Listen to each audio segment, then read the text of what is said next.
Hi, my name is John, and the channel is Being with John Flynn. Today is 7 days post-op of my T-lift surgery. That's when I had 4 vertebrae in my back fused together, T3 to T4, T4 to T5, and T5 to S1. And this is pretty much the progress report. So I'm out walking today, and I'm going to probably do about a quarter mile. We'll see how it goes. But I walked a little bit in the hospital towards the end, about 30 laps around the different hallways. That went well, but I came home, I guess, 2 or 3 days ago, and it's been rough days.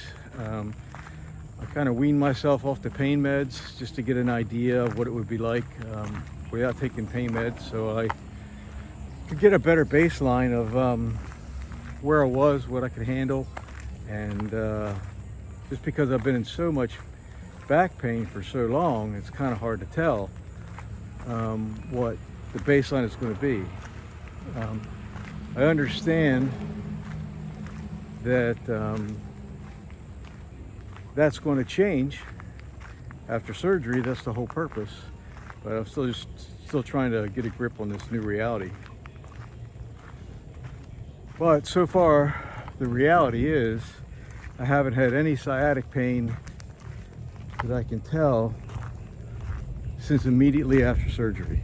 I've walked to the end of my driveway, and maybe I can see the traffic behind me so I don't get hit by a car. That would suck. But I haven't had any leg numbness, tingling, pain at all since surgery, so that's an amazing blessing. The surgery, according to the surgeon, went great, were his words, and I think he uses adjectives. He doesn't toss them around very easily, so that was positive.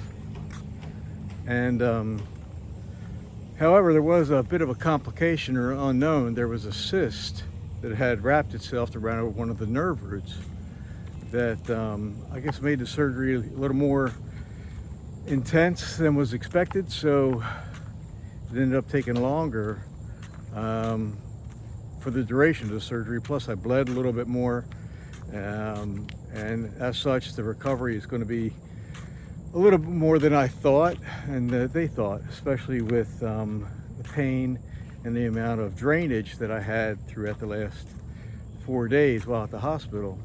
In any case, so I'll put a picture of the incision and where the drain was, but I'll describe it. So I guess it was about a 6-inch incision on my lower mid-back center line over the spine. And above that, I guess about 3 or 4 inches, was a catheter was put down as the drain that was then fished down to the very bottom of the incision. And attached to the other end of it was a suction bulb. So they would squeeze that bulb, screw it in, and then that would put a constant draw on that tube to draw out any fluids from under the skin, which worked. I mean, it was drawing a lot of fluid, mostly blood, out for the whole time I was in the hospital. The problem is at some point it had shifted or wasn't seated correctly, and the nurse practitioner needed to readjust it. So to readjust it, they took the took the sutures out and then pushed it further down into my back to the bottom of the incision and then stitched it all up. And she did all this without any local anesthesia, so it was a day. It was pretty painful. Let's see if I can shorten this up a little bit. But it seems to have worked.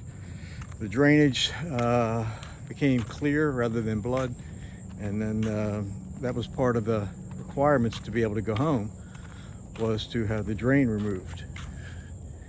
So that worked out really well. So this is the second time I've done this walk today, and it's the most I've walked at all since I've been home, because I recorded this video once before and there was no audio. So I guess I'm getting a double workout in. Pain meds have been interesting. For the most part, it's been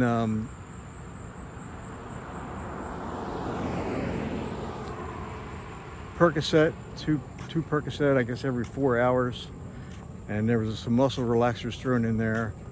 I think that's every 6 hours for them, mainly to help me, I guess, relax, because I was getting muscle spasms in the back, and that worked pretty well. But last night I decided to go off the meds for a night just to see what my baseline was. So that's what I did.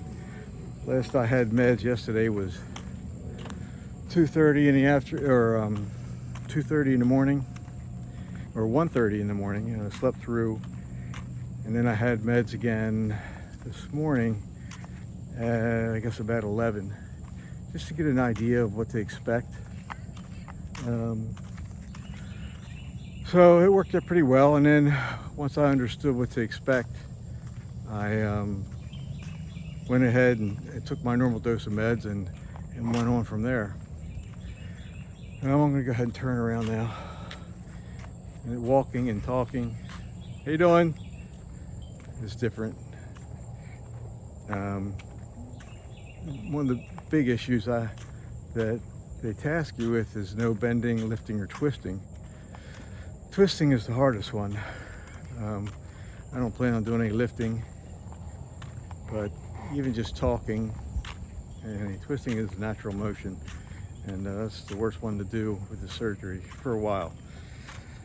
So the harder part, I think, is going to be once the pain level subsides and I feel fine, is to remember I still can't twist, bend, or lift. So it's just going to be discipline. Luckily, my wife is a nurse with a terrible bedside manner, so she'll keep me straight. So that's pretty much it. I'll probably be filming these videos, I guess, every couple of days. Most of them are not going to be like this. I probably won't be up like this. I'll probably be on the couch, propped up with pillows all around me, because that seems to take care of it the best way. And so we'll see. But I put off having a surgery probably for about anywhere from 12 to 22 years. I've had back issues ever since in the Navy, and everybody says hold off as long as you can. I even went to Johns Hopkins in Baltimore and saw the lead neurosurgeon there, and he said the same thing. Hold off as long as you can and let pain be your guide. Well, pain became my guide because it got to the point where I couldn't walk 20 yards before I had to stop because I was unable to take another step. I mean, just physically unable. And I'm a very active guy. I mean, whether it be fishing, working around the house, I recently got my pilot's license, so there's different challenges I put myself to all the time. And I wasn't prepared to change my lifestyle to sitting on the couch and eating ice cream. Although that's a viable alternative right now, but we'll see how it goes. Anyway, if you're looking to have this surgery, I guess everybody is different. I researched a good bit. However, I did not see anyone on the internet, YouTube specifically, that had 4 levels of fusion done, or is it 3 levels, whatever the case. And I'm just going to keep track of my progress, and thanks for checking in. I'm hoping to, and I've never done any video editing or anything like that. I'm just really starting that today, so bear with me as far as the quality of the content and this seamless flow, because it's going to be choppy. And anyway, you'll see me grow with that too, but I'll document the good, the bad, and the ugly, and you're along for the ride if you so choose. Please like and subscribe. I think I've got 7 subscribers now. That was a big party. But this won't be the only type of video. Like I said, shark fishing has been a big hobby that I've taken up, along with other type of fishing here in Florida, in the Panhandle of Florida. And I recently got my pilot's license, so maybe that'll work its way in. And we're pretty involved in our church and the ministry that's happening in our neighborhood, in our area. I mean, the work that Jesus is doing here is amazing, and we're just happy that we get to be part of it. I'm going to try to start a non-profit for our food pantry. Boy, I got this bug that's terrorizing me.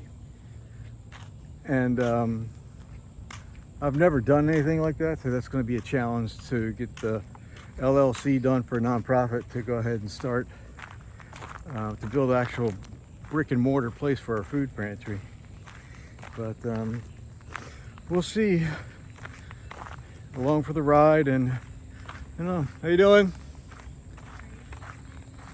And should be interesting. We've got a RV up there that is for sale. We lived in it for 9 months after our last kid went off to college.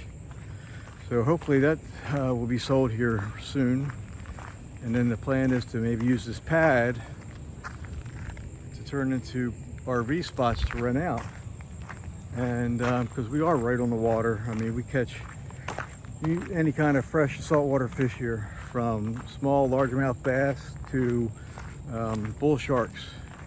You never know what you're going to catch, and it's always an adventure. So you're invited. Come along. Thanks a lot. Take care. God bless.